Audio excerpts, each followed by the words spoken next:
سامری جادوگر کون تھا اور وہ کیسے حضرت موسیٰ علیہ السلام پر ایمان لے آیا؟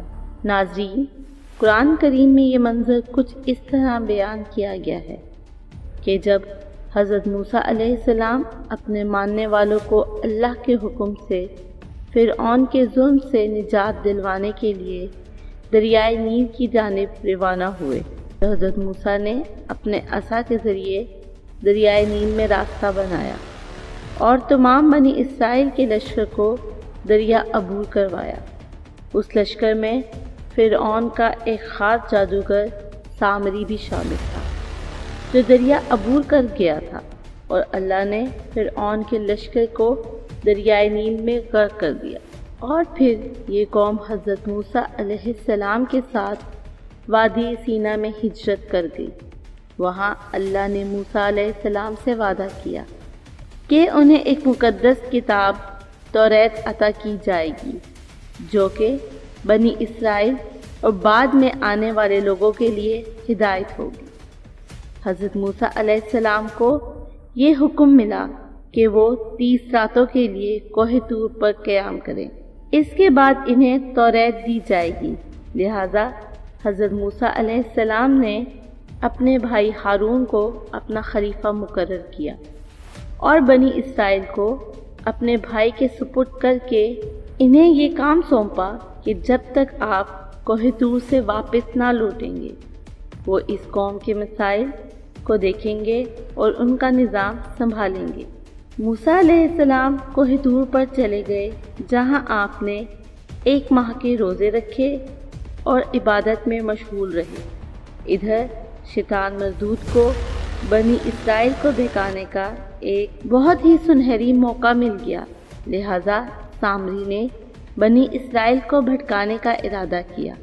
اس نے سونا اکٹھا کیا اور اس سے ایک بچہ بنایا اور اس بچے کو اشارہ کرتا تو وہ بولتا۔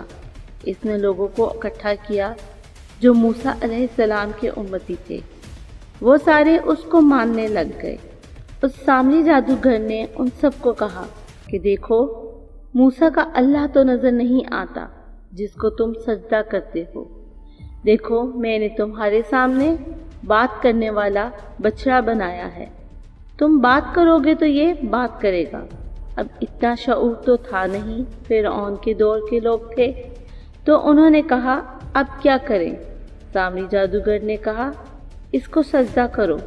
موسیٰ علیہ السلام کی قوم اس بچڑے کو سجدہ کرنے لگ گئی اور کفر میں مبتلا ہو گئی۔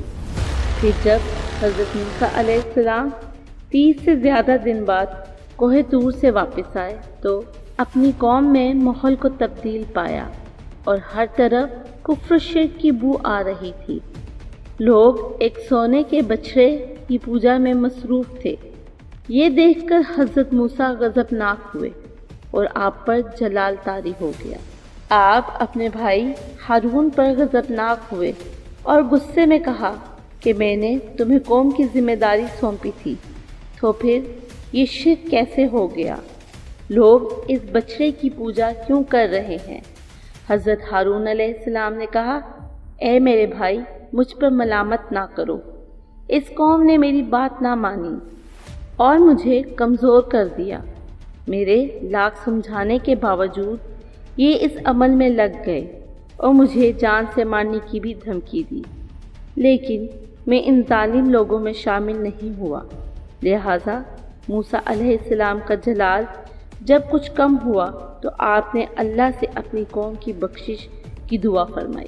حضرت ہارون علیہ السلام نے بتایا کہ جو سامری جادوگر تھا اس نے کفر و شرک کو عام کیا ہے۔ ناظرین، حضرت موسیٰ علیہ السلام بہت جلال والے نبی تھے۔ اللہ کے نبیوں میں حضرت موسیٰ علیہ السلام کو موسیٰ رضوان اللہ کہا گیا ہے۔ حضرت موسیٰ علیہ السلام نے اپنا عصا پکڑا اور سامری کے گھر گئے۔ جب سامری جادوگر نے حضرت موسیٰ علیہ السلام کو اپنے دروازے پر دیکھا تو وہ کانپنے لگ گیا۔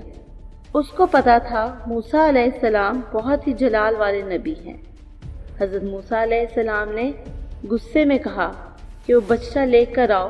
پھر حضرت موسیٰ علیہ السلام نے اس بچڑے کو جلا کر راکھ کر دیا اور بنی اسرائیل کے کچھ نیک لوگوں کو اپنے ساتھ لے جا کر کوہ طور پر اللہ سے ان سب کے لیے مغفرت کی دعا کی۔